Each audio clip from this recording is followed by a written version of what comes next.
When you have a president who can't navigate basic spaces that we all do, what hope do we have that he's not going to continue to commit war crimes, that he's not going to continue down the path of economic ruin? Let us begin today with this, because everything flows from the mind of Donald Trump relative to the governance of our country, relative to the executive branch's governance of the country. Well, he's really overtaken the will of Congress, so it's even the legislative branch is now controlled by Donald Trump. But let's begin here, because if Donald Trump is suffering from early dementia or mid-level dementia or late-stage dementia, it's not quite there yet, but every decision he makes is informed by a broken brain, an addled mind, a demented soul. So when he is on Truth Social, seeking reassurance for his weak self-esteem and reposting supporters, and is duped by famous parody accounts who are putting fake images up that say the exact opposite of what Donald Trump is intending to say at his rallies, and Donald Trump shares them to the broad audience, it should cause everybody to scratch their head, to think about our leaders in Congress who are Republican, who are silent in the face of Donald Trump's diminished state. This is from the Daily Beast. Confused Trump 79 accidentally boosts anti-MAGA troll account. The president apparently could not tell the post was mocking his supporters and mocking himself. President Donald Trump has accidentally boosted a post from one of social media's biggest anti-MAGA trolls. Trump, 79, shared a compilation of posts praising his performance. As I'm reading this, when I'm reading the Daily Beast description, this is probably self-evident, I don't need to explain it, but we'll throw the images of the offending posts on the screen so you don't have to watch me reading. Trump 79 shared a compilation of posts praising his performance on the first stop of his affordability tour, which is interesting since the affordability is a hoax, a scam, yet he's naming the tour after the thing that he thinks or says is a scam and a hoax. That's fantastic. First stop of his affordability tour, during which the president called the affordability crisis, oh, there it is, a hoax. Among the handful of statements sharing legitimate approval for the president was Gary Peterson, a troll account that has gained tens of thousands of followers for its brutal mocking of Trump supporters. There were some telltale signs that Peterson's post was not from a Trump supporter who attended Tuesday night's rally in Mount Pocono, Pennsylvania. As first noted by Midas Touch, Peterson altered an image accompanying his post to make the backdrop of the stage read, "Bigger prices, lower paychecks." The real sign portrayed the message, "Lower prices, bigger paychecks." The account also wrote that the Trump rally was at a church, even though it was held at a casino.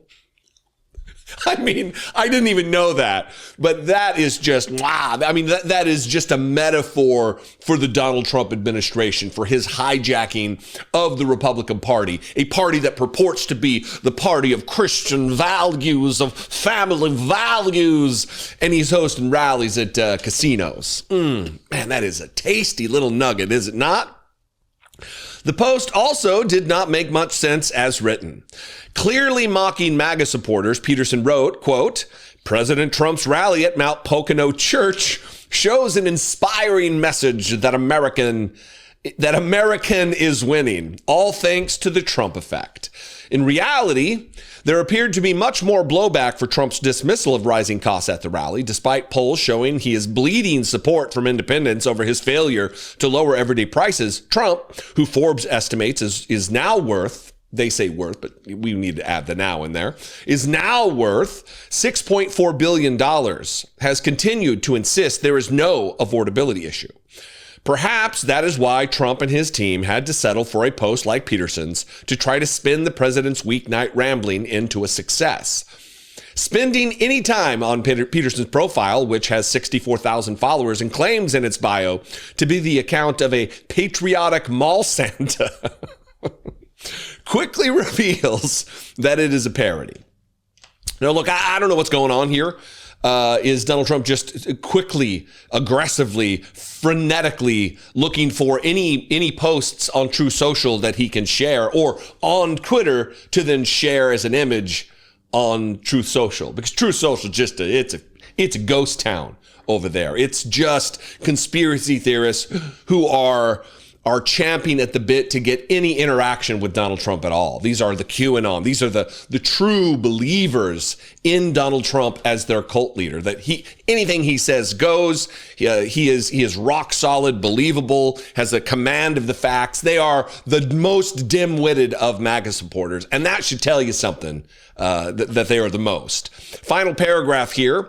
His newest post, this is Gary Peterson's newest post. His newest post on Wednesday reads, "In my mall village, no one's Christmas wish comes true until they prove their worth with a Trump gold card. Attached is an image of Santa Claus holding cards with Trump's face on them. The president's way of fast tracking permanent residence in the United States to those willing to pay $1 million. Here's another one, though. This is a funny one from him. This is the guy that Donald Trump thinks is a supporter. This is from Twitter. "My latest piece hangs proudly in our home to thank President Trump for ensuring that we mall Santas never have to face imprisonment for spreading Christmas cheer and straight riotism." Again, keep Christmas legal. And it is, of course, Trump just jacked Trump being fondled by Santa. The reason this is important, I mean, obviously it's funny. Any moment that we can take to take a break from the chaos and the insanity and the existential threat that Donald Trump poses, we should take it. And smile a little, laugh a little, chuckle a little at Donald Trump's expense, at MAGA's expense, at Republicans' expense, these fascists who intend to destroy the country. But there is import to this, because when you have a president who can't navigate basic spaces that we all do, what hope do we have that he's not going to continue to commit war crimes, that he's not going to continue down the path of economic ruin relative to his disastrous tariff policy? What hope do we have? Well, little, as long as Republicans are in control, because Mike Johnson is just a bootlick for Donald Trump, just a sycophant, a lapdog, doing his bidding. He is a marionette, a stringed puppet that Donald Trump can toy with. And imagine when your puppet master is a demented 80-year-old man who can't see fit to run the country as is his duty and solemn vow to the Constitution of the United States. It tells you everything you need to know, I believe, about Republicans.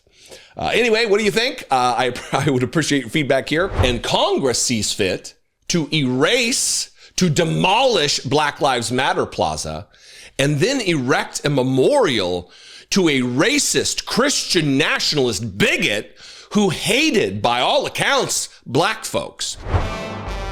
I think by now that the audience that has stuck around for long enough to be fond of the things that I say, or be in somewhat of ideological alignment with the things that I say, that it won't come as a surprise that I feel more vindicated every single day as time passes, when I have said over the course of many, many, many thousands of videos that Donald Trump and the Republican Party are white supremacists. Neo-Nazis, if you will. They share a passion for creating a white ethno-state. They use coded words when they talk about it, when they talk about Western civilization. But the Republican Party is the largest, most effective, and dangerous white supremacy organization on the planet. I'll say it again, and I'll continue to say it until either the Republican Party is dead and buried, or they stop their wicked ways. This story is hurtful, it is disgusting, and it is just a bright light on the racism and the evilness of the Republican Party. And I know that word is nebulous. What exactly is evil? What exactly does that mean? But colloquially, it's difficult to find another word that carries such weight as evil. Nancy Mace is an attention-seeking clout chaser, a ghoul, to be sure. She is a child, an entitled fucking brat, absolutely. But she is putting forward a bill right now that is more than just harassment of people or being an asshole in her job as a congresswoman. She's putting forward a bill to change the name of what used to be Black Lives Matter Plaza on 16th Street here in Washington, D.C., to change it to Charlie Kirk Plaza, the Charlie Kirk Free Speech First Amendment to Palooza or something. The summer of 2020, you'll remember it was chaotic. We were in the middle of the pandemic when it was reaching its peak. People were dying all over the country. People were locked in their houses to be safe from a deadly virus that killed millions. And George Floyd was murdered by Derek Chauvin, who knelt on his neck with his knee for minute after minute after minute after minute and murdered him. It was found guilty for murdering him. There was an uprising. And people, Republicans especially, they want to make this that everybody stood up because they were outraged and that George Floyd was this saint and this hero. It wasn't about George Floyd specifically. It was about the larger continuance of our history of black, especially black men in this country, being abused by police, being murdered by police. Remember the case of Philando Castile. Had a legal, registered, concealed carry permit and was gunned down in his car. There are so many, they are innumerable, the cases of unarmed black men being murdered by police and then the cops going free. So George Floyd was just kind of the straw that broke the camel's back, and people who were already just ensconced in the chaos of the moment got out there and protested. And this made Donald Trump furious. He wanted to shoot protesters in the legs. He gassed peaceful protesters right outside the White House, and 16th Street cuts the White House in half, and that is where Black Lives Matter Plaza ended up. The same spot within just a few feet of where he was gassing peaceful protesters, including media, that day. And now they want to change the name of that particular, they've already destroyed it. They've already, it's rubble. Now it's just a street. All the road signs that said Black Lives Matter Plaza have been destroyed and taken down. Thank you, Muriel Bowser, my mayor, someone who's just capitulated to Trump, bending the knee to this fascist, praising the National Guard being here, praising the inclusion of masked secret police to kidnap our community members off the street. Worthless Democrat politician, without a doubt. But Nancy Mace, here we are. Let's get to the story here. This is from the local news, WTOP, traffic and weather together on the 8th, kind of an operation. Bill would rename former Black Lives Matter Plaza for slain conservative activist Charlie Kirk. A South Carolina Republican congresswoman wants to rename a well-known stretch of 16th Street Northwest in D.C. after slain conservative activist Charlie Kirk. Representative Nancy Mace introduced legislation Wednesday to designate the area once known as Black Lives Matter Plaza as the Charlie Kirk Freedom of Speech Plaza. The proposal comes 3 months after Kirk was killed while speaking at a free speech event at a Utah college. This is a thumb in the eye of social justice. This is a thumb in the eye. Just another assault, a rhetorical assault, a policy assault against the black population. And specifically, to drill down on it, the black population of Washington, D.C., which is almost 42% of the city. This, by many accounts, is a black city. By population, by percentage, there are more black people here than there are white people. It's like 12% Latino, 42% black. That doesn't leave a majority of whites to live here. And Congress sees fit to erase, to demolish Black Lives Matter Plaza and then erect a memorial to a racist Christian nationalist bigot who hated, by all accounts, black folks, who spoke evil and sickening demagoguery against black people. If I get on a plane and I see a black lady, oh my God, I don't want to get on the plane because who knows how she got there. It couldn't be because of her intelligence. Calling Michelle Obama stupid. And a litany, Ketanji Brown Jackson, the most qualified, capable juror on the Supreme Court. Charlie Kirk was a vile, sickening, putrid racist, a white supremacist. And because he's dead, he gets a memorial where Black Lives Matter Plaza. That's not by accident. That is by design. Nancy Mace is an attention-seeking ghoul who does not care about anybody but white people, about anybody but herself, who is coincidentally white. Mace said the change would honor Kirk's commitment to the First Amendment, calling him a champion of free speech and a voice for millions of young Americans. Her bill would require official signs to be placed in the plaza and updates made to federal maps and records. In a statement, Mace contrasted the unrest that followed George Floyd's killing in 2020 when the plaza was created, with the response to Kirk's death saying the earlier period was marked by chaos and destruction, while Kirk's killing brought prayer, peace, and unity. Oh, you mean racists were upset by the killing of one of their fellow racists, so they prayed and were wrought with emotion over it? Yeah, not a surprise, Nance. She argued that after Floyd's death, America watched criminals burn cities while police officers were ordered to stand down, adding that officers were vilified and abandoned by leaders who should have supported them. This is rich coming from the woman who just denigrated and harangued police officers and TSA agents at an airport in Charleston because she wasn't rushed through the line quickly enough. She's an entitled brat. The stretch of 16th Street was originally dedicated as Black Lives Matter Plaza in 2020, following nationwide protests over Floyd's death.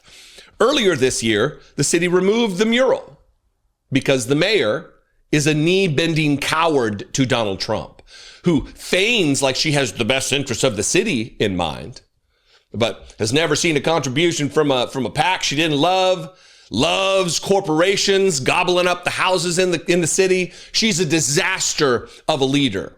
And there's a new mayor's race. Hopefully we can get some of the candidates on to talk about it, because we need new leadership, fresh leadership, fiery leadership who will not bend the knee to Donald Trump. Final sentence. DC Mayor Muriel Bowser, her office declined to comment on the bill, as did several members of the DC Council. Silence is complicity, folks. You're going to sit by and say nothing while they plot to rename Black Lives Matter Plaza after a white supremacist ghoul? This entire fear that has just overtaken political leaders who don't want to say a cross word against Charlie Kirk. He was what he was. Let his life, let his record speak for itself. You don't need to do any work at all in outing Charlie Kirk as the racist that he was. He was a sickening ghoul, a white supremacist. In an earlier age in the last century, he would have been a member of the KKK. He would have been a member of an organized, named white supremacy organization. He's just in a modern age when it's the Republican Party, not the KKK. It's not some newfangled neo-Nazi outfit. It's the Republican Party. Anyway, what do you think? I'd love to hear from you. If you live in a city, I'd really love to hear your opinion on this. This impacts you. This is your city, Washington, and I'd love to hear from you. You can call the voicemail line, 714-576-4054. You can email me, daily@dollemore.com. And of course, as always, you can just comment below. So all of this consternation, all of this chaos, all of this nonsense, in an effort to defend Donald Trump from yet another investigation of criminal wrongdoing, this time involving war crimes. Now that there's so much talk and publicity around the very likely possibility that what took place in the ocean in September, on the September 2nd, was a war crime. At the very least, it was a war crime, but, it very likely will end up that we will learn the details of this. We will learn that it wasn't just a war crime, it was just murder. Pete Hegseth, murderer. Donald Trump, murderer. And it's not just me and people who are partisans on YouTube and in the media who talk about this and name this as what it is. There's a lot of conservatives out there who do too. And it's not just Americans. There are organizations internationally that are looking to possibly convict Donald Trump for these crimes when he is not in office. And the administration is trying to bear the full weight and power of the United States government against the International Criminal Court to sanction them unless they promise that they're not going to go after him when he leaves office. Lucky for us, lucky for Donald Trump in a way, he'll be dead. He's not going to live through this term. I don't think he's going to live through this next year. So he has nothing to worry about prosecution-wise. It only leads me to believe or think or wish or hope, wish in one hand, shit in the other. What did LBJ say? I wish there was a hell. I wish there was a hell that Donald Trump could suffer in. But alas, I don't believe that exists. This is from Reuters. Exclusive. U.S. threatens new International Criminal Court sanctions unless court pledges not to prosecute Trump. President Donald Trump's administration wants the International Criminal Court to amend its founding document to ensure it does not investigate the Republican president and his top officials, a Trump administration official said, threatening new U.S. sanctions on the court if it did not. If the court does not act on this U.S. demand and two others, dropping investigations of Israeli leaders over the Gaza war, just as a matter of clarification, it's not the Gaza war, it's the genocide that is still being conducted against the Palestinian people by Israel, by the Israeli government and military, which is being led by the most Trumpian character other than Donald Trump on the globe. A man who is corrupt, a man who Donald Trump is trying to finagle a pardon for because of the criminal accusations against him.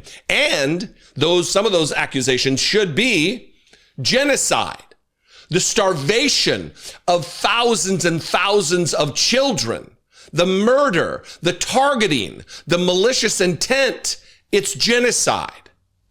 The Gaza war. Dropping investigations of Israeli leaders over the Gaza war and formally ending an earlier probe of U.S. troops over their actions in Afghanistan. Washington may penalize more ICC officials and could sanction the court itself, the official said. Sanctioning the court would significantly escalate the United States campaign against the International Criminal Court, which has long been criticized by U.S. officials, including both Republicans and Democrats, who say the court infringes on U.S. sovereignty. The Trump administration official, speaking on the condition of anonymity, said Washington has communicated its demands to ICC members, some of whom are U.S. allies, and has also made them known to the court. The U.S. is not a party to the Rome Statute that established the ICC in 2002 as a court of last resort, with the power to prosecute heads of state. We have long been the tip of the spear for war crimes around the globe. So, of course, we don't want to be party to an international criminal court or some other jurisdictional effort to hold us accountable. George W. Bush would have been tried at The Hague. Barack Obama may have had his time with his drone strikes, killing United States citizens on foreign soil, not providing due process. All things that are bad. Just because it was a guy on our team doesn't make it a good thing that he did. We need to hold our leaders accountable, whatever letter they have to have to their name, whatever ideologies they claim to protect. The demand and the threat to resume U.S. sanctions campaign toward the court have not previously been reported. ICC judges issued arrest warrants for Israeli Prime Minister Benjamin Netanyahu, for Israeli Defense Chief Yoav Gallant, and Hamas leader Ibrahim al-Masri last November for alleged war crimes and crimes against humanity during the Gaza conflict. In March 2020, prosecutors opened an investigation into Afghanistan that included possible crimes by U.S. troops. Since 2021, the court has deprioritized looking into the role of the U.S., but it has not formally ended its probe. To force the war tribunal to stop these charges, the United States earlier this year slapped sanctions on 9 ICC officials, including judges and prosecutors. But it has stopped short of imposing sanctions on the court as an entity, which would severely disrupt the tribunal's work. So all of this consternation, all of this chaos, all of this nonsense, in an effort to defend Donald Trump from yet another investigation of criminal wrongdoing, this time involving war crimes, involving the loss of life, involving the premeditated murder, some would say, of individuals on the high seas. And who knows what other justifications in the future Donald Trump will give them. The Supreme Court has seen fit to give Donald Trump immunity, but not the rest of the world. I hope that they stand by their guns and don't allow Donald Trump to intimidate them. This is a statement from a Trump administration official here. It's a doozy. There is growing concern that in 2029, that'll be the year Donald Trump gets out of office, the ICC will turn its attention to the president, to the vice president, to the secretary of war, and others, and pursue prosecutions against them, the Trump administration official said. That is unacceptable, and we will not allow it to happen. The White House had no immediate comment to the matter. It is amazing to me how many crimes Donald Trump is accused of that he has nothing to do with. Domestic crimes, international crimes. What a weird thing to be such a righteous man that you're just followed by scandal everywhere you go.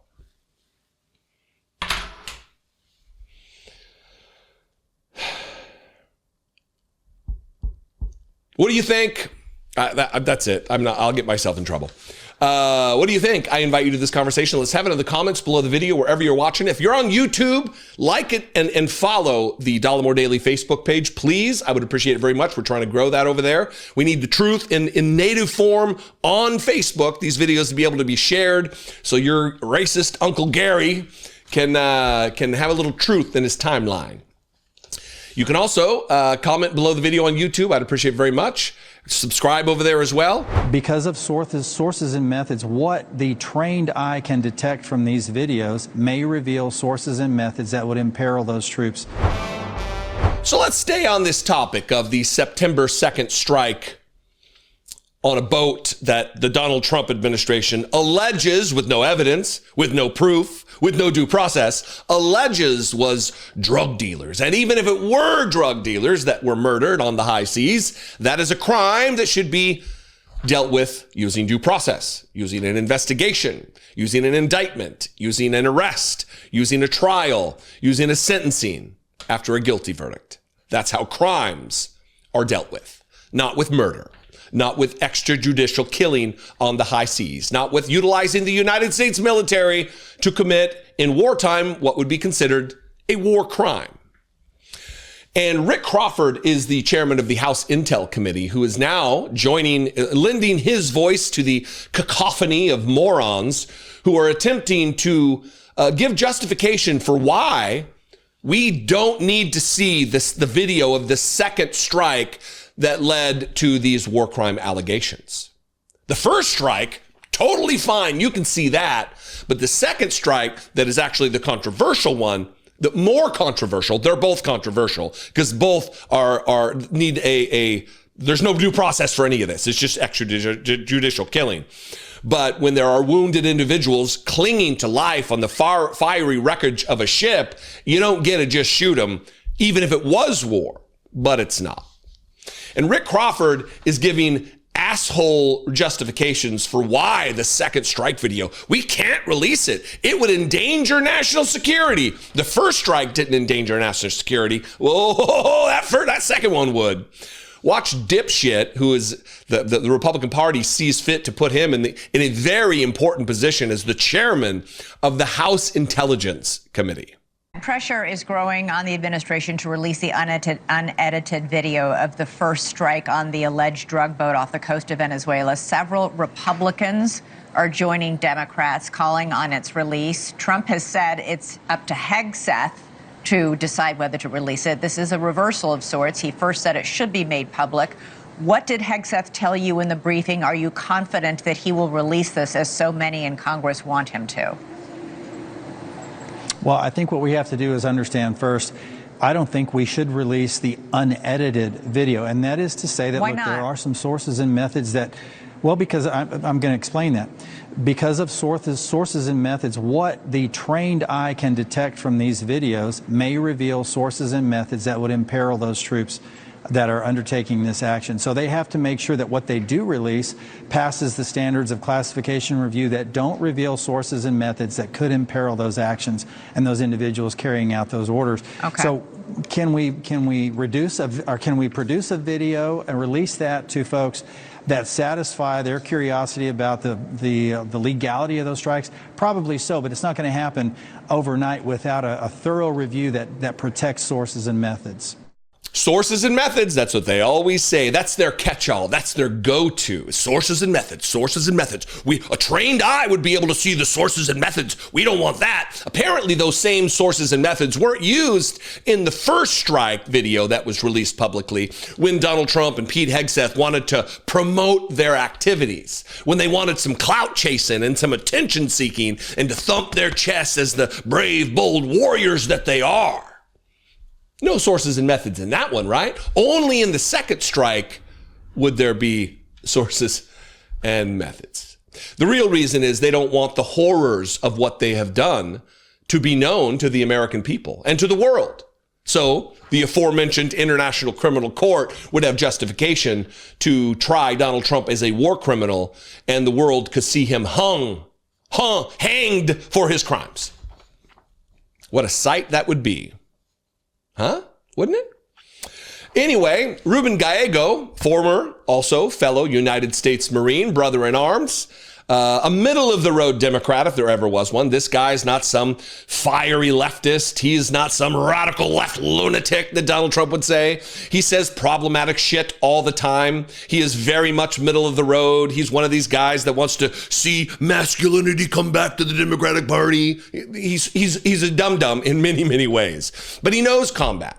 He knows military regulation. He understands intelligence gathering. He has some subject matter expertise in this. And that's why I want to play this clip from him with Jen Psaki on MS Now yesterday, because it brings to light exactly what the hypocrisy of his Republican colleagues are, what it is.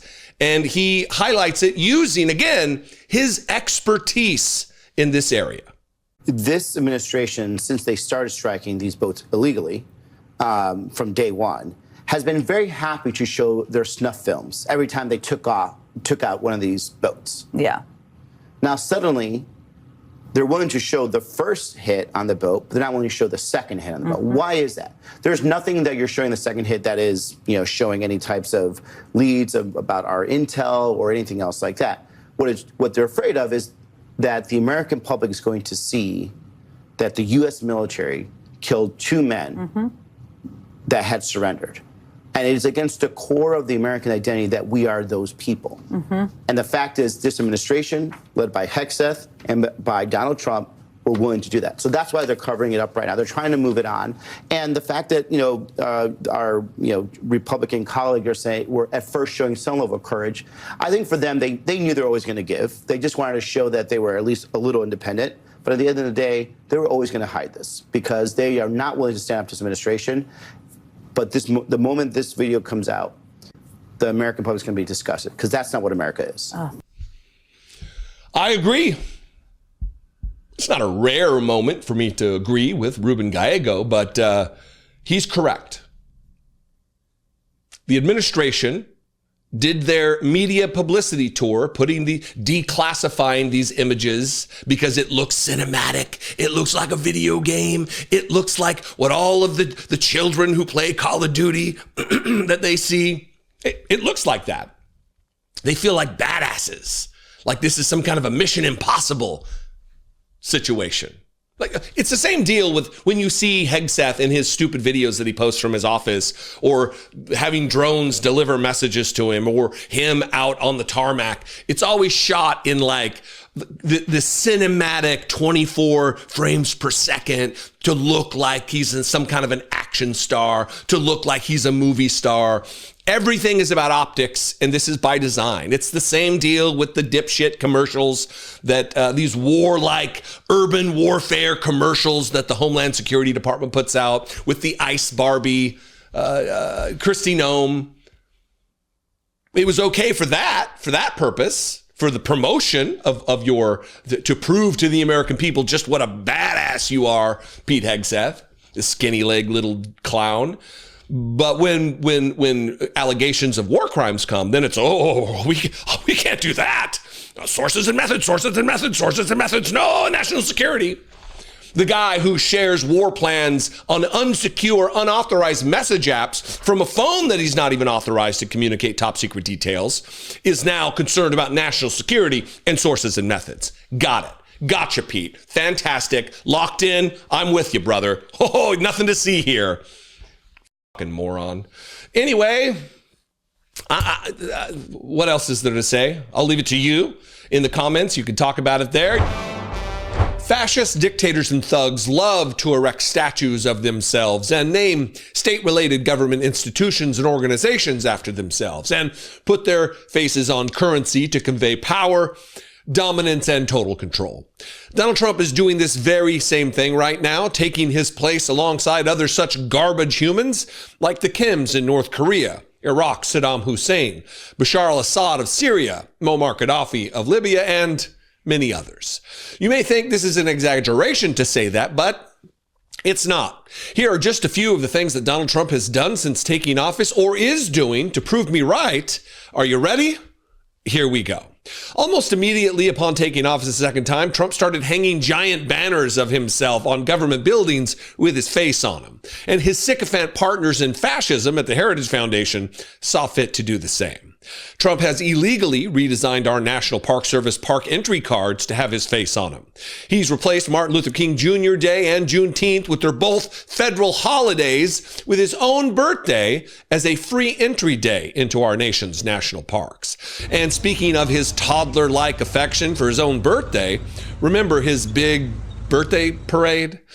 There's the Trump savings accounts for kids, Trump RX, the Trump Gold Card, which rich people can use to buy permanent residence in the United States for $1 million.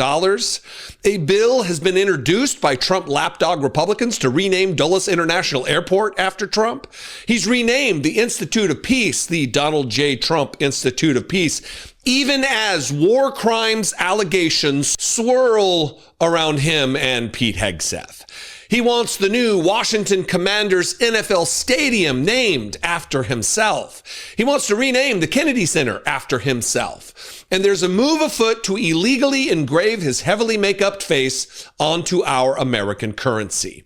One of these things listed, I guess, could be explained away. But this list, taken together in its entirety, should paint a picture of an unwell dipshit who yearns to be our king, our dictator, our dear leader. I was simply on my lunch break. I literally went downstairs from my building. I wasn't even outside for mere seconds before I seen a masked person running at me full speed. He tackled me, pushed me inside the restaurant, like as you can see in the video. I told him I'm a U.S. citizen, what is going on? He didn't seem to care. I think this is going to have to be a new regular segment on the show.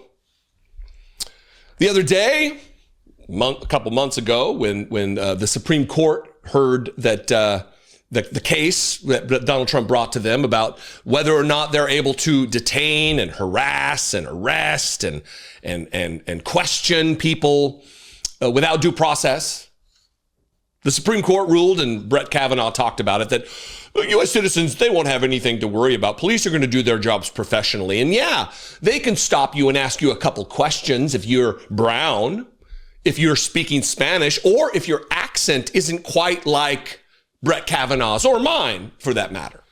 If you speak with a Mexican accent, a Mexican twang to your Spanish, or a Guatemalan affect to your Spanish, they can stop you and they can detain you, citizen or not. It won't be that much of an inconvenience. And then the other day, Tom Homan, was on CNN with Dana Bash, I believe. And he said the same thing. If you're a U.S. citizen, this is the quote, if you're a U.S. citizen, you have nothing to fear. With the new ICE raids in Minnesota, they are sparking widespread fear and uncertainty among people in the Somali community in the Twin Cities. Now, that Somali community in Minnesota is about 80,000 people. The vast majority are U.S. citizens or legal residents. So what is the reason for sending ICE there? Well, look, we also know there's a large illegal Somali community there. There's illegal alien community, large illegal alien community there. Look, if you're a U.S. citizen, you have nothing to fear. And that brings us to what I want to be a regular segment on the show. Well, you're going to get used to that clip. If you're a U.S. citizen, you have nothing to fear, unless, of course, you're brown. Unless, of course, you're black. Unless, of course, you're from a marginalized group that is now being targeted by Donald Trump and the white supremacy motivations of the Republican Party. Here is a United States military veteran testifying before Congress, talking about the abuse that he suffered. A United States citizen, combat veteran, was abused by ICE, who has no jurisdiction to arrest American citizens. It's the immigration's secret police of Donald Trump. Watch this. I identified myself as a U.S. citizen and a veteran, but that didn't matter. Agents smashed my window, sprayed tear gas and pepper spray into my car, dragged me out. I was choking on gas, unable to breathe, while officers shouted conflicting commands. Even after I complied, I was taken to a detention center and held for 3 days without charges. No phone call, no lawyer, no medical care, even though my skin burned from the chemicals. My family had no idea where I was. I was released without explanation and without a single charge. Tom Homan, if you're a U.S. citizen, you have nothing to fear except for incarceration, illegal incarceration. No phone call, no legal counsel, no medical care. Those are things to fear, are they not? The usurpation of constitutional rights? Mushmouth dildo with ears, Tom Homan? Huh? If you're a U.S. citizen, you have nothing to fear. And it's not just our Spanish-speaking brothers and sisters. It's now the new target of the administration are Somali Americans. But, if you listen to Tom Homan, if you're a U.S. citizen, you have nothing to fear unless you're on your lunch break and you get assaulted, tackled, imprisoned for doing nothing other than eating your lunch and being Somali American. I was simply on my lunch break. I literally went downstairs from my building. I wasn't even outside for mere seconds before I seen a masked person running at me full speed. He tackled me, pushed me inside the restaurant, like as you can see in the video. I told him I'm a U.S. citizen, what is going on? He didn't seem to care. He dragged me outside through the snow while I was handcuffed, restrained, helpless, and he pushed me to the ground and he put me in a chokehold. That was very uncalled for. I thought it got really hurt. And after that, they put me inside the vehicle.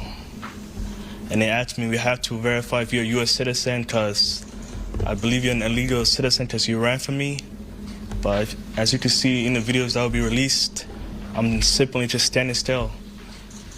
I asked them, okay, they said, let me take a picture of you to scan your face to see if you're a U.S. citizen. I declined because how will a picture prove I'm a U.S. citizen? I told him I have my passport. It's in my phone. Can I open it and show you? He declined. I told him, can I give you my name and my date of birth? He declined. So he took me on the other side of Cedar, and they kept me there for 45 minutes. He was bum rushed. He was tackled. He was shackled. He was transported to a detention center, an ICE, an immigration detention center, a United States citizen. Where are all the MAGA assholes who watch my videos on the regular? What are they going to say about the specialness of being an American? These people who act like it is something sacred and honorable and special. Is his citizenship, Mobashir, is his citizenship not special? Does the specialness of your citizenship begin to diminish the greater level of melanin you have in your skin tone? Is that it? The darker your skin, the less special your citizenship, according to Tom Homan and the ghouls in the Republican Party, the Stephen Millers, the Donald Trumps, the what's the little munchkin, Greg Bovino. Is that what it is? Seems like that's what it is. Anyway, I'm going to go. I'll leave you with that. Let me know. Let's do this. This is a little bit of a manipulation. Every time a YouTuber's like, oh, tell me in the comments. It sure is trying to get engagement. But I would like to know if you would like to see this as a regular segment, because these things are happening all the time. And Americans, I want to give you the ammunition to be able to share a video with people on your timeline on Facebook or on Twitter or whatever you are on social media, to have the evidence of the things that the Donald Trump administration is saying are lies. Because if you're a United States citizen, you do have something to fear. Maybe not if you're me walking the streets of Washington, D.C. They avoid me when I give them the crook eye, or when I get in their face and tell them what I think. Nothing happens to me. They're not arresting me. They're not tackling me. They're not shackling me and transporting me to a detention center. But I'm white. I'm pink white. If you're a combat veteran who's Latin, if you're a Somali, have a Somali ethnicity, you do have something to fear. Anyway, I'm going to start rambling again. I love and appreciate you very much. I'd love to hear from you, please. Well, and you talk about 15 years of Obamacare, but that also means Republicans have had 15 years to come up with a solution and have not yet done so. Obamacare was done with just Democrat votes. Republicans have had multiple solutions out there. Every time a healthcare debate rises in the American collective consciousness, when they're getting ready to repeal the healthcare that's already broken that we have as it is, the Republican Party trots out their medical professionals who happen to be congressmen and senators. They trot out the guys who are doctors as though that is an expertise about the healthcare system at large. And the problem with it is they always roll out the dipshits who have wacky ideas about stuff. The Roger Marshalls from Kansas and the Rand Pauls from Kentucky. One is an ophthalmologist, Rand Paul, not board certified. He created his own association of ophthalmology in the United States because he's not a part of the other one. I mean, if there was anything more Republican than that, let me know. And then Roger Marshall, he's a physician. So it is always strange to me that these people are just going to take Donald Trump's line on this thing. They have no plan to replace Obamacare, the Affordable Care Act. They have no plan for it whatsoever. They've had 15 years since the passage of the Affordable Care Act to come up with a plan that's better to replace Obamacare, which is flawed, to be sure. But just because something's not perfect doesn't mean you throw it away and start from scratch and have no plan. There are many items in the Affordable Care Act that have lended Americans security relative to securing their health care. Like the prohibition of denying someone coverage because of pre-existing conditions. But some of the plans they've got here are just bananas. And we're going to start with this one from Roger Marshall on Newsmax, who it's kind of an adjacent point to Donald Trump. It says he doesn't want to pay insurance companies anymore. He doesn't want to make them rich anymore. So he's going to give the money to the American people so then they will pay the insurance companies and make them rich. Again, it's Donald Trump addled dementia logic that they're running with. Watch Roger Marshall here using a form of that with this 28-second clip. Plus price tags. We want patients to become consumers again. We want patients to see what the actual prices are. We believe that if we would add the price tags to this bill, that it would save the country $1 trillion a year. That's not me saying that. 40 economists say if we give patients price tags, we make them consumers, it'll save $1,000 a month per family. So I think it's the complexity. I think it's the way insurance companies, hospitals hide the true cost of health care. Yeah. All right. One of the reasons why this is so advantageous for Republicans is because people's eyes glaze over, and it's complex. It's not sexy. It's not Marjorie Taylor Greene having a screaming fight with Lauren Boebert on the House of Representatives floor. So people, they kind of tune out. This video will likely not get viewed because people don't care about this issue enough to educate themselves about it. But let me say this. Listen, 3 years ago, in October of 2022, I underwent colon cancer surgery. They sliced me open and they yanked out 1/3 of my colon. I have a semicolon. Yeah, make your jokes. $1,000 a month. That's it's going to save America. They're going to be transformed by $1,000 a month. Yeah, until you get sick. I have health insurance, not the Cadillac plan. We pay a tremendous, over $2,000 a month for healthcare and for premiums. And we ended up paying thousands of dollars for my treatment for cancer. Thankfully, I'm in a position where I'm not going to go bankrupt over that, but millions of Americans will face financial ruin if that's the case. Roger Marshall doesn't give a shit about that. He'll have health care for the rest of his entire life. A beautiful Cadillac Senate plan that I used to be on, so I know. My first child was born with health care from the United States Senate, and we didn't pay anything, nothing other than copays. So I know how good that plan is, and that was back in the late 90s, early 2000s. It's different. It's no different now. In fact, it's probably better. And you got Roger Marshall talking about $1,000. And that if you know the prices, it's going to just transform everything. Yeah, that would be great. It would be great. But it doesn't mean repeal the Affordable Care Act. Anyway, he was asked, again, they're throwing all their doctors out there. That's who they put out there. He went on CNN, and Caitlin Collins really did the noble work to pin him down and say the thing that I intimated earlier, that you've had 15 years since Obamacare or Affordable Care Act was passed. Why don't you have a plan? And it's just jabber, jabber, jabber, nonsense, nonsense, nonsense, fear in his eyes as he's trying to come up, grasp at straws for some kind of an explanation. Watch this, and then we'll move to the ophthalmologist, the unlicensed, unregistered, whatever it is, Rand Paul. So we're not going to fix this overnight. It took us 15 years of failed Obamacare policies to get us here, but this will start moving us back in the right. And there's other things we need to do. As far as this person with the pre-existing conditions that develops cancer, that has this huge healthcare issue, that's why we want to put them into a high-risk reinsurance pool and help take care of them as well. Well, and you talk about 15 years of Obamacare, but that also means Republicans have had 15 years to come up with a solution and have not yet done so. I'm not sure what we can say. It takes 60 votes for us to reverse this. Obamacare was done with just Democrat votes.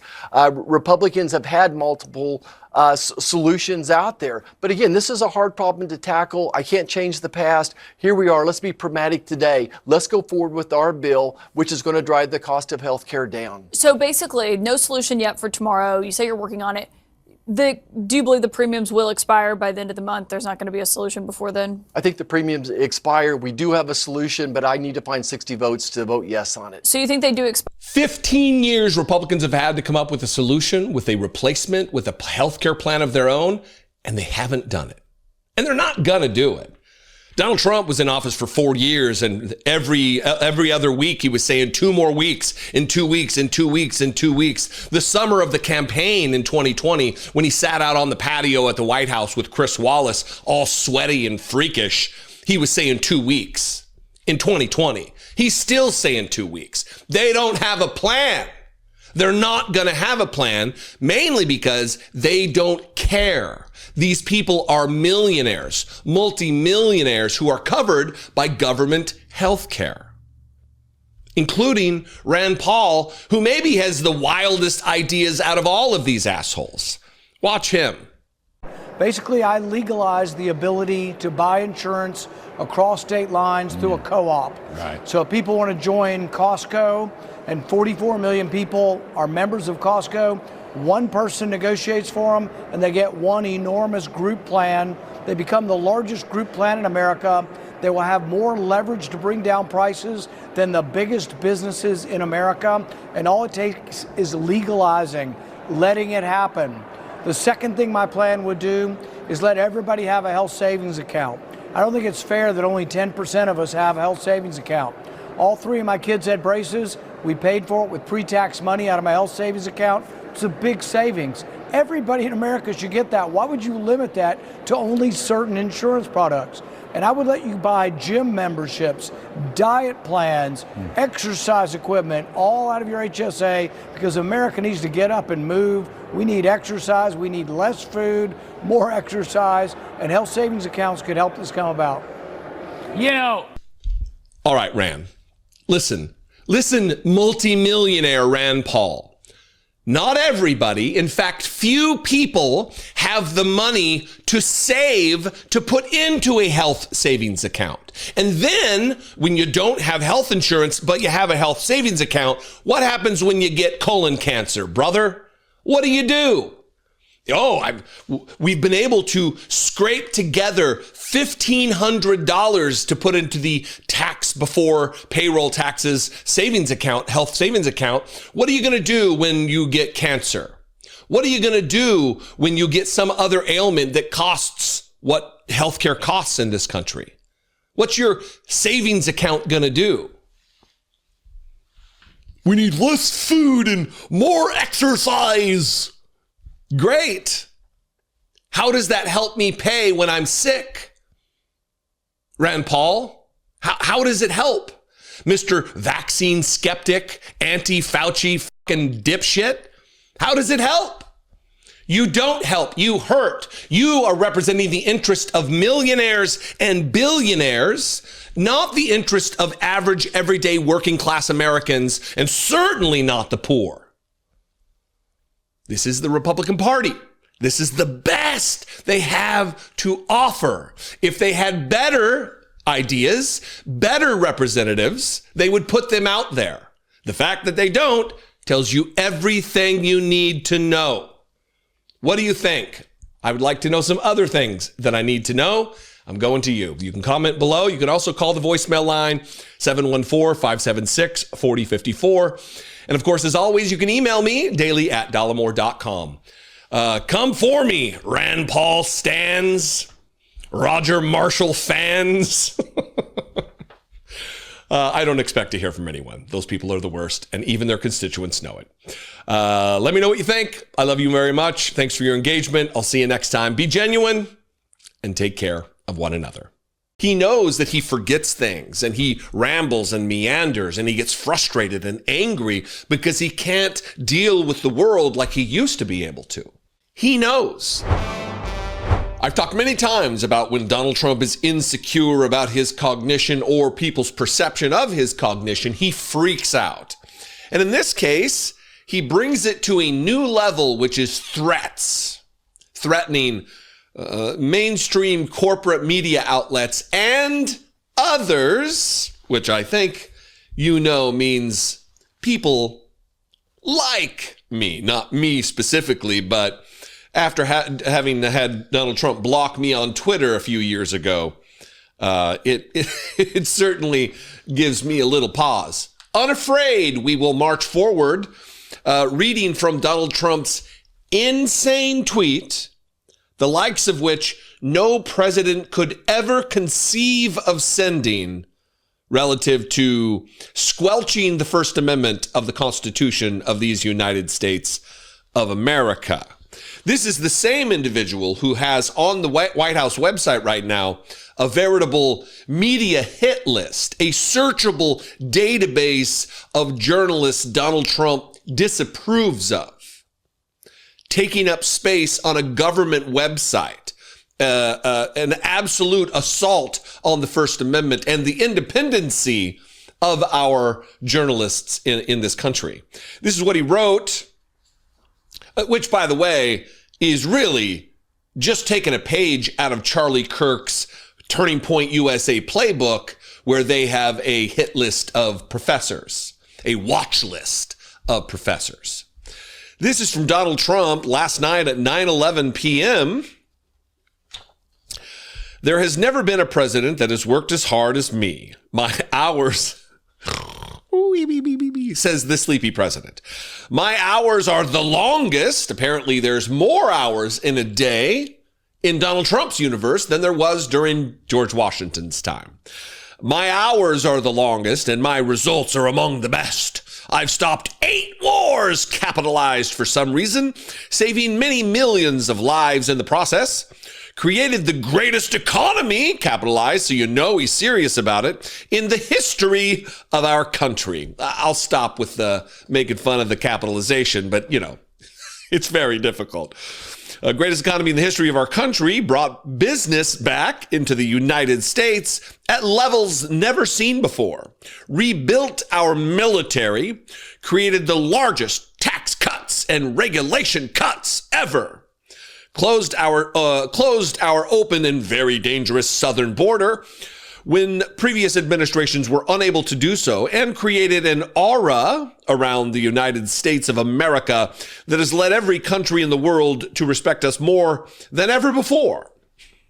In addition to all of that, I go out of my way to do long, thorough, and very boring medical examinations at the great Walter Reed National Military Medical Center, seen and supervised by top doctors, all of whom have given me perfect marks.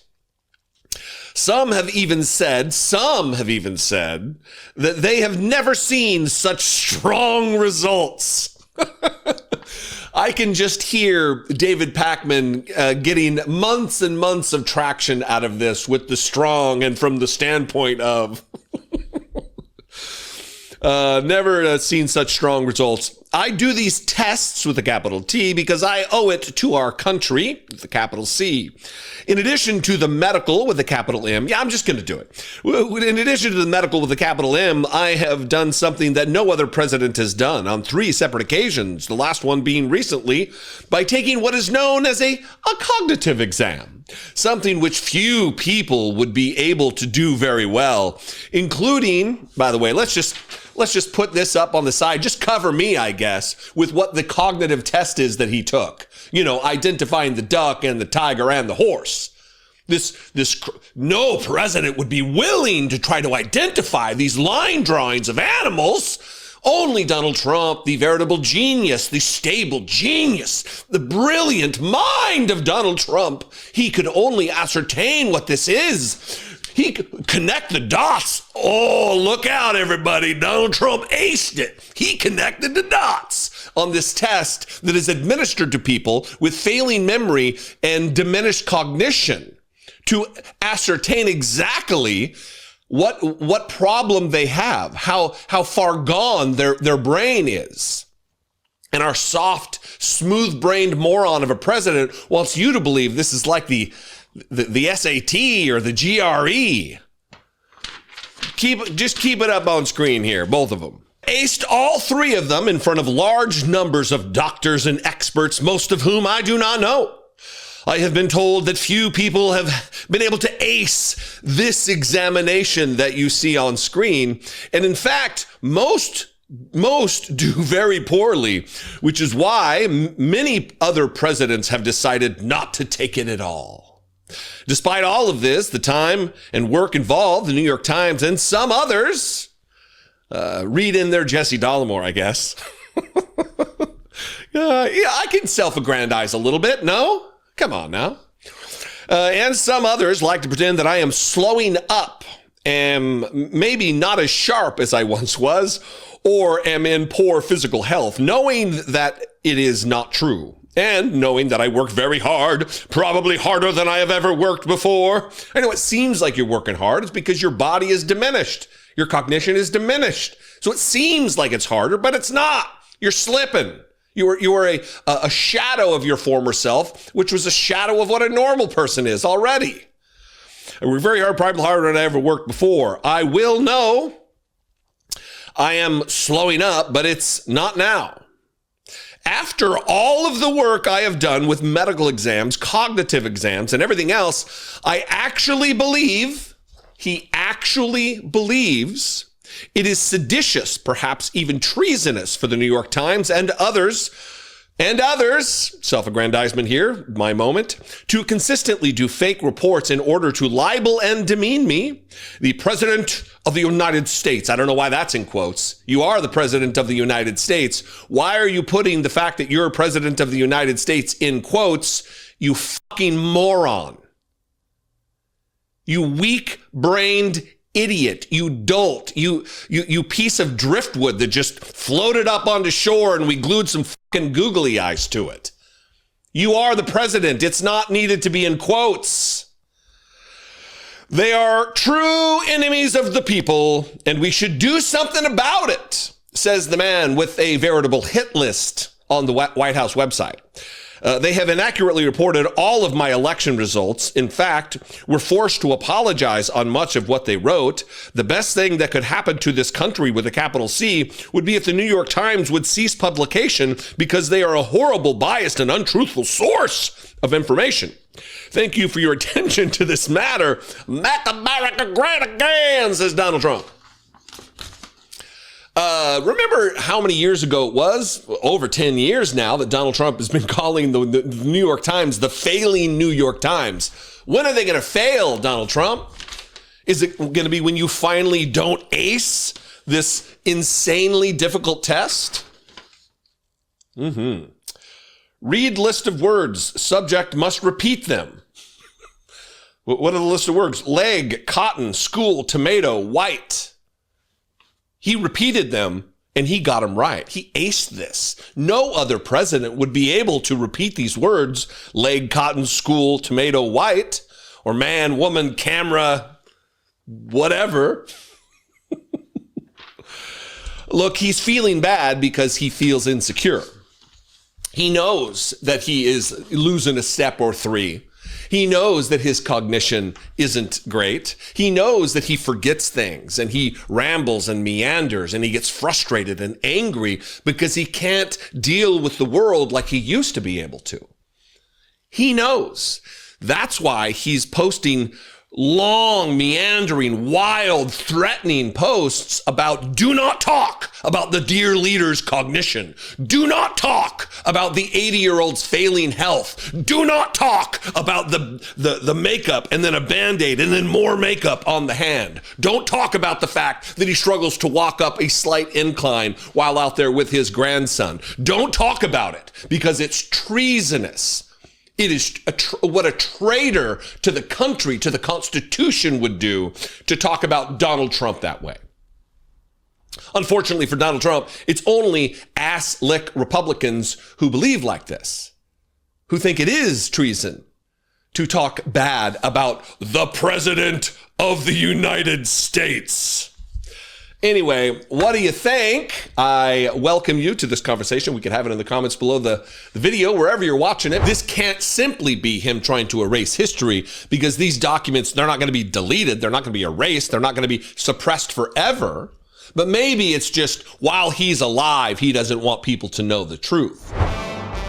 Donald Trump's legacy, how he will be remembered by history, will be as an insurrectionist, as a chaos agent, as someone who attempted to overthrow the United States government on January 6, 2021, by way of trying to overturn a free and fair, settled American election in which he lost. And he dispatched an armed, racist, frothing, violent mob to the United States Capitol to hang Mike Pence and search ominously for Nancy Pelosi, ostensibly for her death too.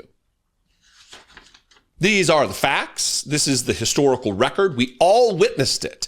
And Donald Trump is in a concerted effort to rewrite that history, to lighten, if you will, what his legacy will be, how he will be remembered.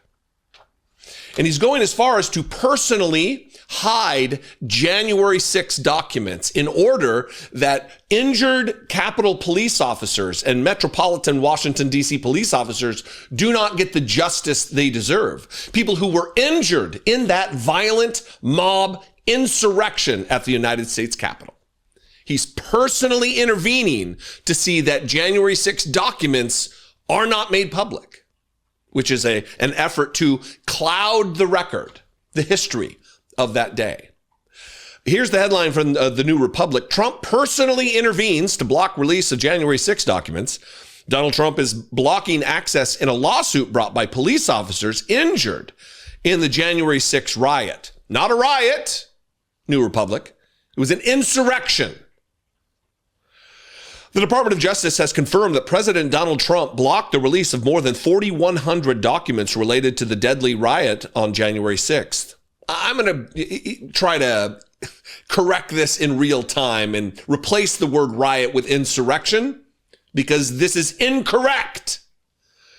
In a court filing Monday night, lawyers for the DOJ revealed that Trump had stepped in to prevent the release of some materials requested as part of a lawsuit brought by police officers injured by violent insurrectionists at the U.S. Capitol.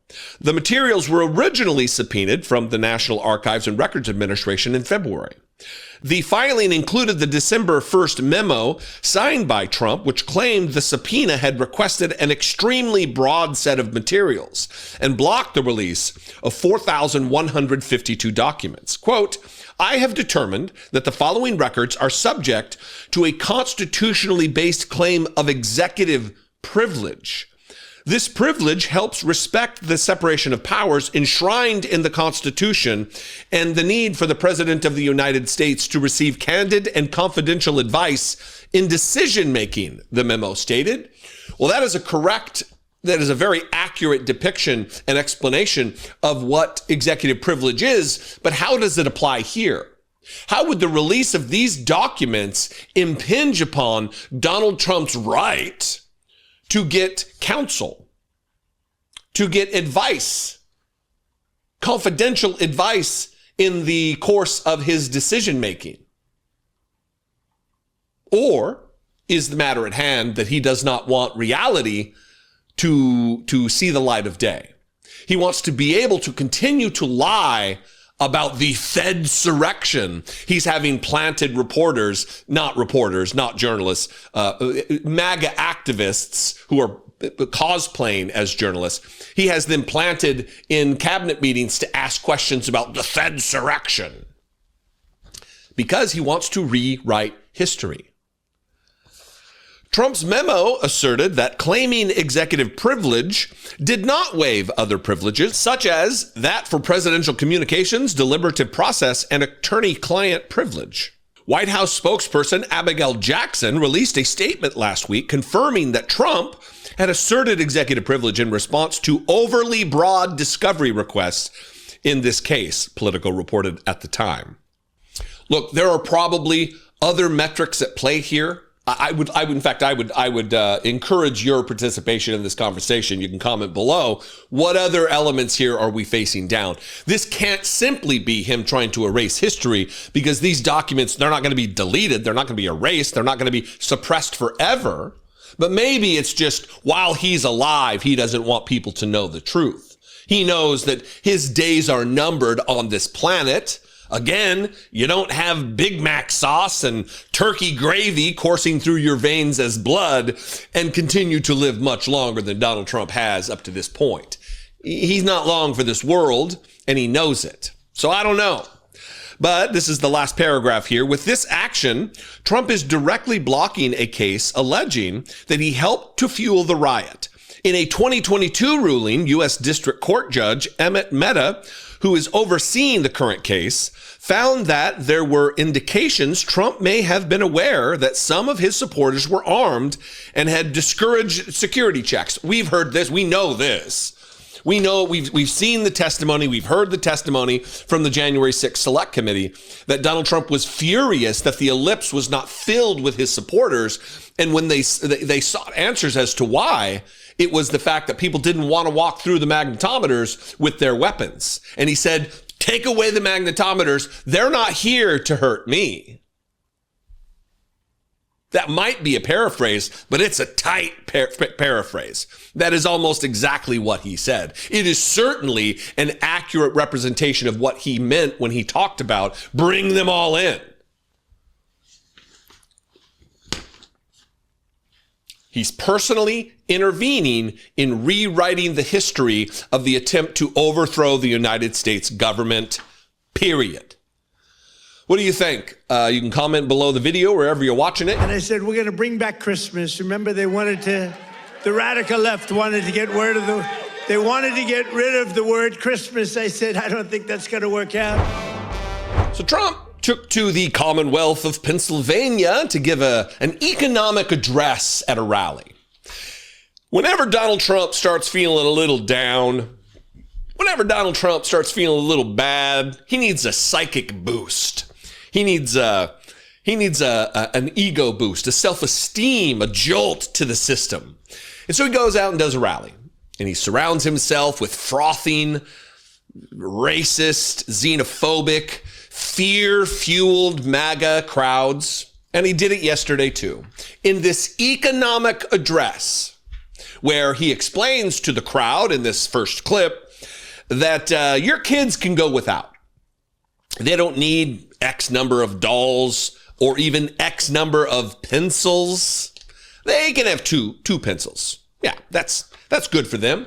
Or no more than 3 dolls. That's good for them. The man who lived in a high-rise penthouse, he owned the building that his apartment sat atop, overlooking Central Park, clad in gold and ostentatiousness, giving giant stuffed animal lions to his son and little Mercedes-Benz mechanical cars, living in a gold palace. He wants the guy who never flies commercial and hasn't for decades and decades and decades, the guy who travels now via Air Force One and soon via the $400 million gift from the Qataris. He wants you to know that your daughter only needs 3 dolls, only 2 pencils. Let that sink in this holiday season. Watch this. The one thing you need steel. You know, you can give up certain products. You can give up pencils. Because under the China policy, you know, every child can get 37 pencils. They only need 1 or 2, you know. They don't need that many. But you always need steel. You don't need 37 dolls for your daughter. 2 or 3 is nice, but you don't need 37 dolls. So we're doing things right. We're running this country right. You hear that? The billionaire says, your kids don't need that much. Your kids can go without. Your grandkids can go without because steel is important, I guess. What a great message leading into Christmas, just days away. Nothing says Merry Christmas more than your kids can go without. Merry Christmas, kids. Here's your cup with 2 pencils. Merry Christmas. Which apparently is back again. Feeling a little sensitive about his position in the political zeitgeist. People talking about Epstein too much. People are talking about his soft, smooth brain too much. Merry Christmas is back, everybody. Even though it never was gone. Here's Donald Trump. Just seriously, all of this is just in the morass, in the stew of distractions for Donald Trump. The pencils, the economy, and even Merry Christmas. I just want to say hello, Pennsylvania, and I'm thrilled to be back in this incredible Commonwealth with so many proud, hardworking American patriots. That's what you are. So am I. I'm a proud, hard worker. I'm a proud patriot, but you're a proud patriot. Thank you very much, everybody. It's a great reception. You know, we're on to expose what happened recently when we took over. You know, it's 10 months. And already we have the largest investment ever made in the history of, not our country, of any country anywhere in the world. Think of that. But let me begin by wishing each and every one of you a very Merry Christmas, Happy New Year, all of that stuff. Remember when I started? In 2015, I made my first speech, and I said, we're going to bring back Christmas. Remember, the radical left wanted to get rid of the word Christmas. I said, I don't think that's going to work out. And we did it, and now everybody's saying Merry Christmas again. One, I love that the crowd laps this up. They want this to be true so badly that they will just suspend reality. Remember, the radical left wanted to get rid of them. They wanted to get rid of the word Christmas. No one wanted to get rid of the word Christmas. No one said it was bad to say Merry Christmas. No one. It's not a thing that happened.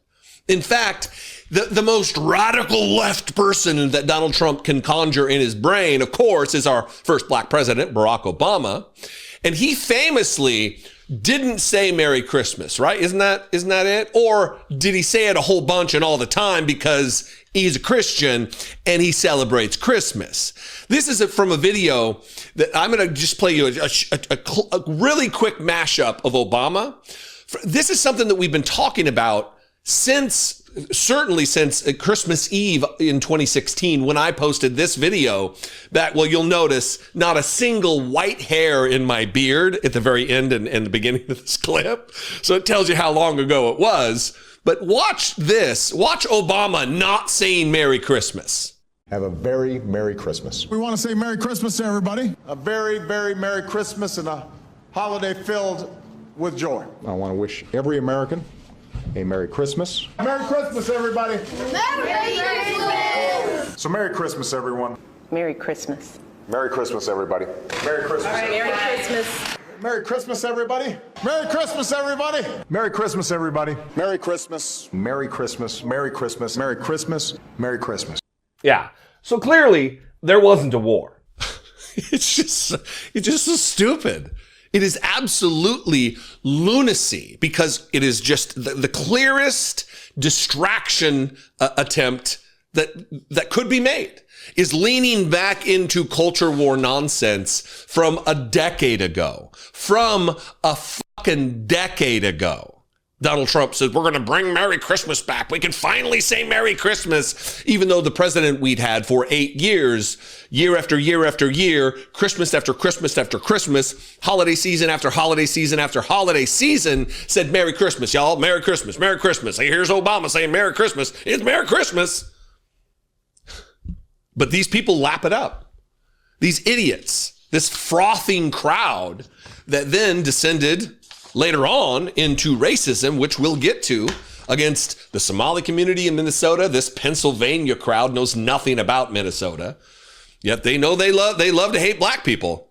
They know they love to hate Muslims. They know they're afraid of people who wear different religious and cultural clothing than them. They know that. Gross. Lunatics. The crowd included. The crowd included. Anyway, what do you think? I invite you to this conversation. You can ride into the comments on your giant stuffed lion.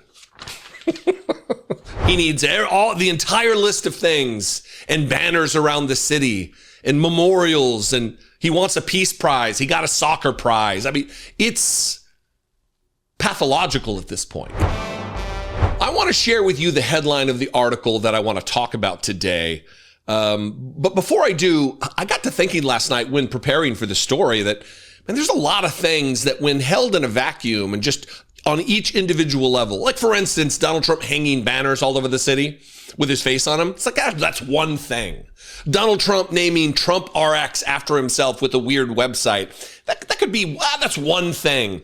But in collection, there's a pattern emerging here with Donald Trump renaming everything all over the city after himself and really trying to act like a dictator, like a fascist would, relative to even putting his face on money. And that's the headline here. And then I'm going to give you the entire list that there's probably others. In fact, I want to crowdsource here and have you write in the comments, tell me what I missed from this list. But here's the headline from The Independent that we're going to talk about.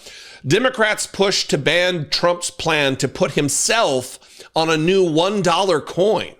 Trump's self-celebrating maneuvers are authoritarian actions worthy of dictators like North Korea's Kim Jong-un, not the United States of America, one Senate Democrat said. And it really did get me to thinking of all the things that Donald Trump is either renaming in his honor or naming after himself or just doing fascist, Hitler-esque dictator shit all over the city. And again, when in a list, in a compilation, it becomes more troubling than if you just hear about one thing and then there's one thing over here. I mean, the Republicans, they're ready to alter the United States Constitution, to amend our list of 27 amendments, to add another to allow Donald Trump to run for a third term. People at his rallies are wearing Trump 2028 hats. Donald Trump, months ago, started hanging banners all over the city with his face on them. And it became such a thing that the Heritage Foundation got in on it, and they hung a giant banner on the side of like this apartment building that's connected to their headquarters. They must own that apartment building. Because after Charlie Kirk was shot, the racist, Christian nationalist bigot Charlie Kirk, when he was assassinated, that same spot was festooned, is that the word? With a giant Charlie Kirk banner about what a hero he was. These banners are all over. They've redesigned I'm going to read from my list. They've redesigned the National Park Service entry cards to have Donald Trump on multiple of these cards. Trump's face on National Park Pass is illegal, experts say. Donald Trump is now making his birthday a holiday. I mean, we saw the disaster that it was his birthday parade with the squeaky tanks and the soldiers, the military members marching out of step. It was just, he was asleep during it. He wants his birthday to be something special. So special, in fact, that he has removed 2 federal holidays from a list of free entry to national parks. His birthday is now one of them, but has removed Martin Luther King Jr. Day. I just talked about this last week. And also Juneteenth, for us to aggrandize his birthday. We must recognize the birthday of the dear leader. There's now Trump savings accounts for kids. His name is on them. The aforementioned Trump RX with this coming soon website, coming January 2026, Trump RX. He has changed the H-1B visa to the Trump card, where you can pay like $5 million and have the Trump card, which is just a permanent residence card. His face on it. It's gold. It's weird. Republicans have put a bill forward to change the name of Dulles International Airport here outside of Washington, D.C. to Donald J. Trump International Airport.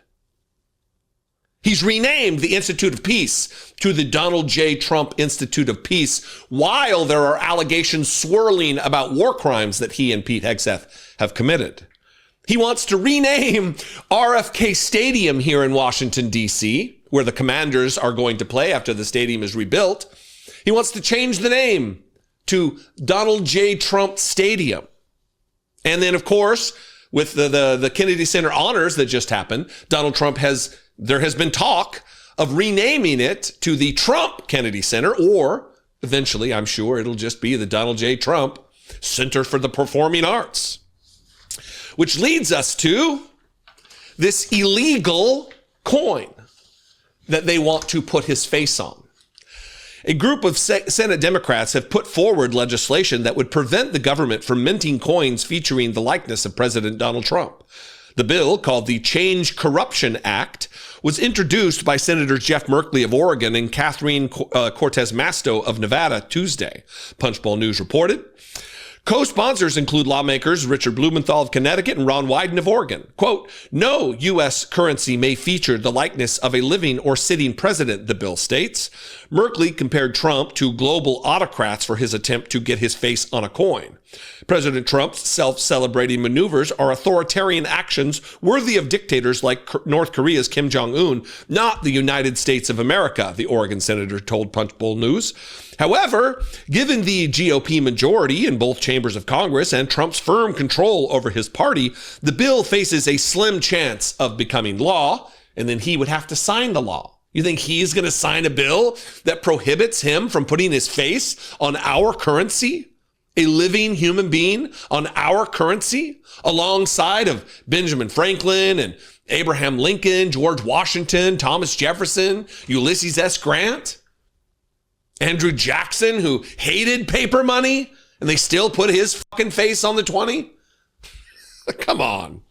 In October, the U.S. Mint announced plans to create commemorative $1 coins bearing Trump's likeness in honor of America's 250th anniversary next year. The Mint's website lists 3 designs, 2 of which include headshots of Trump, which you're looking at right now, while a third has his side profile. All have phrases, "In God we trust," and 1776 to 2026. An earlier draft of the coin, circulated by the U.S. Treasurer Brandon Beach, bore an image of Trump following the 2024 assassination attempt in Butler, Pennsylvania. In the design, Trump's fist is raised in the air, and the phrase "fight, fight, fight" is wrapped around the edge. Now, you might say, this is petty bullshit. Who really cares? But this is illegal. This is against current law, current U.S. code. There are already U.S. laws which seem to prevent living presidents from appearing on American currency. I guess this is the title in the U.S. code, which seems to prevent. Title 31 of U.S. Code states, quote, "Only the portrait of a deceased individual may appear on United States currency and securities."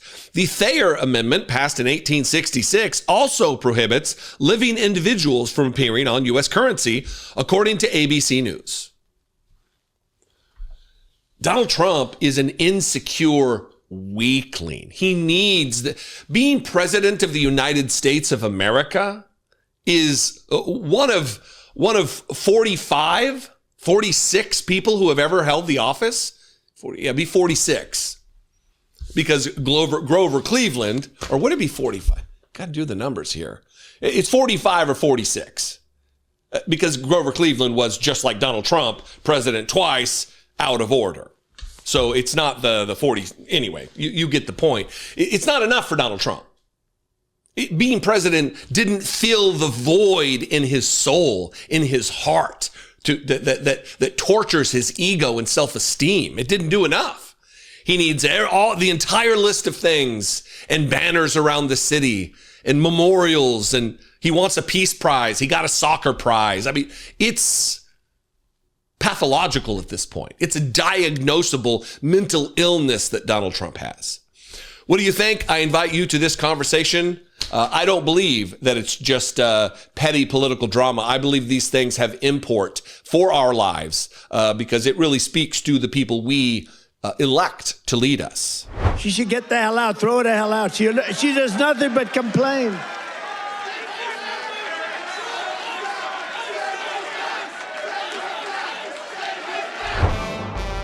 MAGA, look, when Hillary Clinton said that 50% of them or whatever, a basket of deplorables, she wasn't wrong. And all of their consternation and, oh, harumph, that old lady, I can't believe she said that about us. It just blows my mind because last night at Donald Trump's hate rally, the crowd began chanting, "Send her back," speaking of American citizen Ilhan Omar. At his behest. He didn't lead the chant, but he certainly didn't stop him. He didn't say, no, listen, we need to have respect for all American citizens. We are a melting pot. We are a multicultural country where everybody's perspective is important, where everybody's contribution is important. Being an American is special. So special that when you gain citizenship, we should all put our arms around one another as Americans and come to some commonality about how to lead. He didn't say any of that because that's not in him. He's gleeful that they're chanting, "Send her back," as he demonizes this citizen, American congresswoman, elected by a district of constituents. Watch this. And then let's move on to really just racism and bigotry. And I mean, this is a white supremacy rally that took place last night. Here is him demonizing and I guess setting the stage to send Ilhan Omar back to Somalia, which she is not a citizen of. We have people from all over the world being dumped into our country, the people that aren't wanted in their countries, by the way. I think that's a great, like Somalia. Welcome. Do we have any individuals from Somalia in the group? Please raise your hand. That's for Minnesota, you know. That's called the Great Big Minnesota Scam with one of the dumbest governors ever in history.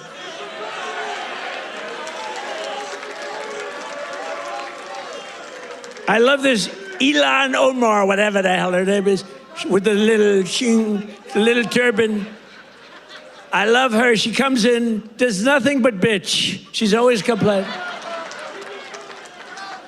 She comes from a country where, I mean, it's considered about the worst country in the world, right? They have no military, they have no nothing, they have no parliament.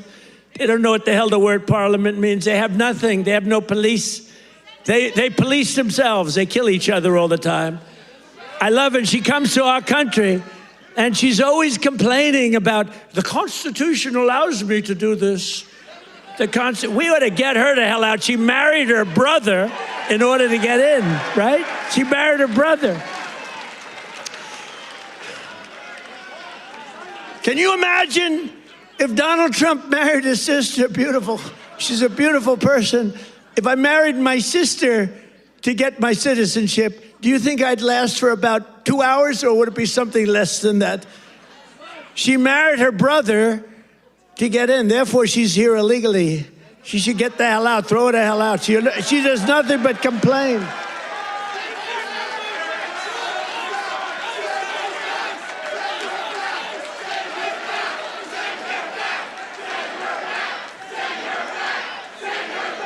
Ilhan Omar, whatever the hell her name is it too difficult?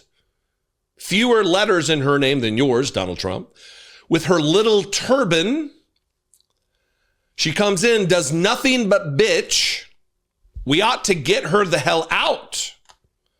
The President of the United States vowing to deport, it's not something you can do to a citizen, but deport an American citizen.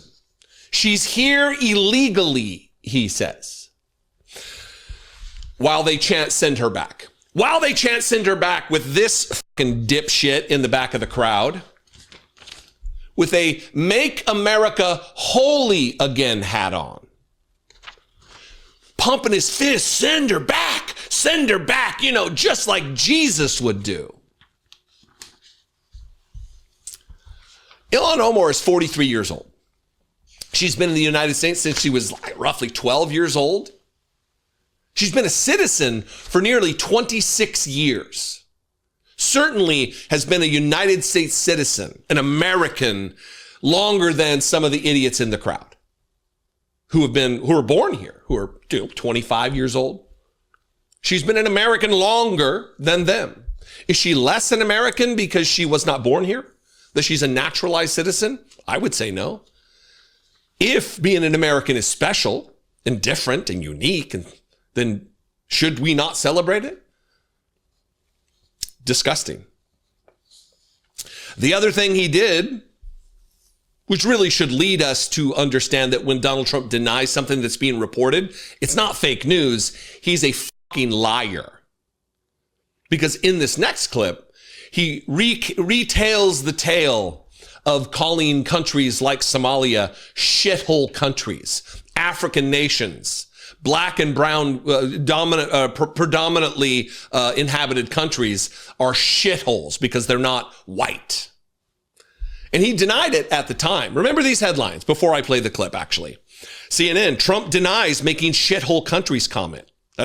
Here's The Guardian. Trump denies shithole countries remark, but senator asserts he said it. Donald Trump said he used tough language, but denies using the specific phrase. And remember how the basket of fucking deplorables, these racists, these xenophobes, these MAGA cult members, they defended him. No, that's fake news. Donald Trump says he didn't say it. I believe him. He didn't say it. And now you all have egg on your face. Donald Trump is humiliating you because you defended him. And now he's admitting, yeah, I said that. Of course I said that. I'm a fucking piece of garbage. I'm a racist. Of course I said that these are shithole countries. Here he is, not in so many words admitting it, but he didn't say the things I just said. He did it in his own Donald Trump way. Watch this. I've also announced a permanent pause on third world migration, including from hellholes like Afghanistan, Haiti, Somalia, and many other countries.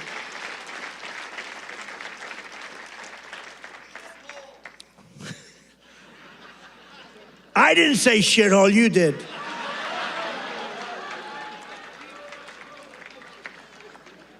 Remember I said that to the senators, they came in, the Democrats. They wanted to be bipartisan. So they came in and they said, this is totally off the record. Nothing mentioned here. We want to be honest because our country was going to hell. And we had a meeting. And I say, why is it we only take people from shithole countries, right? Why can't we have some people from Norway, Sweden, just a few? Let us have a few. From Denmark, do you mind sending us a few people? Send us some nice people, do you mind? But we always take people from Somalia, places that are a disaster, right? Filthy, dirty, disgusting, ridden with crime. The only thing they're good at is going after ships. I didn't say shithole, you did. And then proceeds to say, I said that to the senators, the Democrats. So they came in and they said, this is totally off the record. I said, why is it we only take people from shithole countries? He admits it. And if you were a rube enough to believe his denial, there's little hope for you. All of my regular trolls who watch. Listen, I would love some kind of mea culpa. Some kind of like, yeah, I was wrong. I defended him, but yeah, he said it. I called the fake news the enemy of the people because they said he said it. They reported he said it, and he denied it. But they were the enemy because they reported on it. He didn't say it then, but now I guess he said it. While calling for the removal, the deportation, however they're going to get Ilhan Omar out, as the crowd is whipped into a frenzy cheering at send her back. This is Nazi shit. This is white ethno-state creation shit from the President of the United States of America, a man who there's never a cross word for from Republicans. Silence is complicity, Republicans. If you stand by and say, oh, I didn't watch the news, sorry, I didn't see it, I'm just a dumb who doesn't know anything about what's going on in the country, but yes, I'm a political leader and I have your futures, your welfare in my hands relative to the votes that I take. But yeah, I don't know about the things that are controversial. It's just gross. It's gross. What do you think? I invite you to this conversation. Let's have it in the comments below the video. If you're on Facebook, make sure you're liking and following the Dollemore Daily on Facebook. If you're on YouTube, subscribe. It is free to do both of those things. You just said you backed the blue. The police quote you in this report as you calling them effing idiots and effing incompetent while stating that you're an effing representative. One thing that is depressing to watch, but also amusing at times to watch is the fact that the Republican Party has just been turned into a loose grouping of performance artists. People like Marjorie Taylor Greene and Lauren Boebert and Troy Nehls and Jim Jordan and James Comer. These goobers, it's all a performance. It's all an act for their dear leader as they curtsy to Donald Trump. And Nancy Mace is maybe one of the worst, just a breathless chaos agent. They all act like they support the troops and then they denigrate the troops and they cut the budgets of the troops. They go like Nancy Mace right now is out there putting all kinds of memes and political ads out about all of these millions and billions of dollars that she secured for the state of South Carolina to fund infrastructure projects and other such government funded projects, even though she voted against the legislation that provided for that appropriation, that appropriated those millions and billions of dollars for her state. She voted against it and is now acting like, I did my job in Congress to get this money for South Carolina. Please elect me governor. And the other thing she's just a wicked, sickening liar about is her love of the police. There was an incident at an airport, I think last Thursday, during which she berated the TSA and the police. She freaked out and was ranting and raving so much that she didn't shut the fuck up until she got to her plane and boarded. I'm going to read a headline and 2 paragraphs from this article, and then I've got a clip from CNN that is just bananas, with her talking to Caitlin Collins last night, trying to defend the things that she says that are completely countervalant, if you will, contrary to the things that she says about supporting the cops. Now she's calling them liars while still trying to maintain. Well, she doesn't call them liars. She goes, you're still calling them liars? No, I'm not calling them liars. I'm saying that's false. Yeah, we're going to parse the words, Nancy.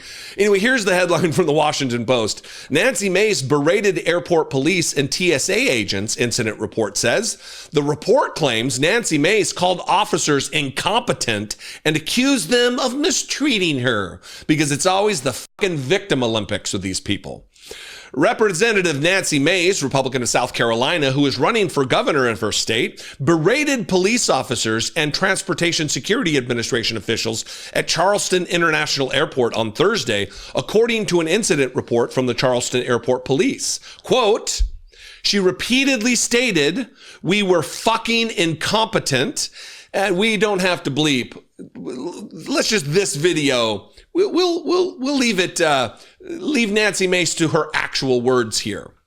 She repeatedly stated we were fucking incompetent, and this is no way to treat a fucking U.S. representative, PFC Aaron W. Reed, who serves with the airport police, wrote in the report.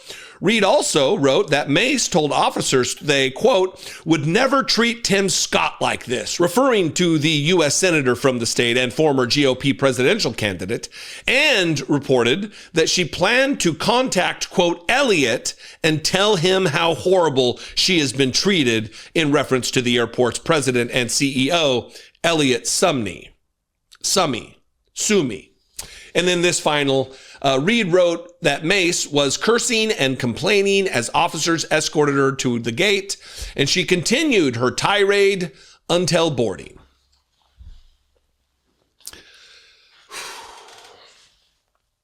I don't know. Listen, having grown up in poverty and being poor, and I just don't understand entitlement. It is a foreign language, the likes of which I will never learn. I don't understand it. I pride myself in being a regular I was at a political conference one time, and I was standing in line for like the next session, the next lecture, the next whatever. And people came up to me and like, why are you waiting in line? I'm like, why would I not wait in line? What am I, George fucking Clooney or something? I don't understand entitlement. Regular person. Just because more people know who I am than maybe know who you are doesn't make me special. But these people believe it does. She believes she's beyond the rules. She believes she's entitled to special treatment, different treatment. I'm a United States representative. Yeah, get in fucking line, lady. You're not special. In fact, you're less special than other people. This is her with Caitlin Collins on CNN last night, really trying to play cleanup here, because this is not a good look. Even in South Carolina, among the Republicans, they're going to see right through this bullshit. That she is mistreating the cops. There's probably a lot of people in Charleston, which isn't a giant city, who know this cop, this Aaron W. Reed, the airport cop. And they're going to take his word over hers because they've seen her track record. Here she is with Caitlin Collins on CNN, really doing her best to play cleanup here. Seriously, and you know, that to me is very, very important. I back the blue, I back our police, I back our security. You know, in my district in South Carolina, I've gotten millions of dollars for local law enforcement to support them in their efforts to keep our communities safe. But what's not okay is falsifying reports, falsifying incident reports. I've taken on top cops like Kim Cheadle after Donald Trump was shot. I helped force her resignation when she came through with the oversight. You just said you backed the blue. The police quote you in this report as you calling them effing idiots and effing incompetent while stating that you're an effing representative and telling a TSA supervisor, I'm sick of your shit. I'm tired of having to wait. I should not have to wait. You guys are always effing late and this is effing ridiculous. Are you saying you didn't say those things? Well, you're quoting a document that was in part falsified. They say a lot of things and the video doesn't show that. There's no audio. I asked for all the body cam footage and the audio. They also state in the report that there was an incident at the gate. The video shows nothing that didn't happen. And so for me, it's important that we tell the truth. And I've taken responsibility. Yes, I was absolutely 100% frustrated. But did you say those things that that I just read? No, I did not. I mean, I definitely. So you're saying the police officers are lying? No, I'm saying that is in part false. And that is a falsified document. There are things in there, most of what's in there that's quoted is not true. So that to me is important that we tell the truth.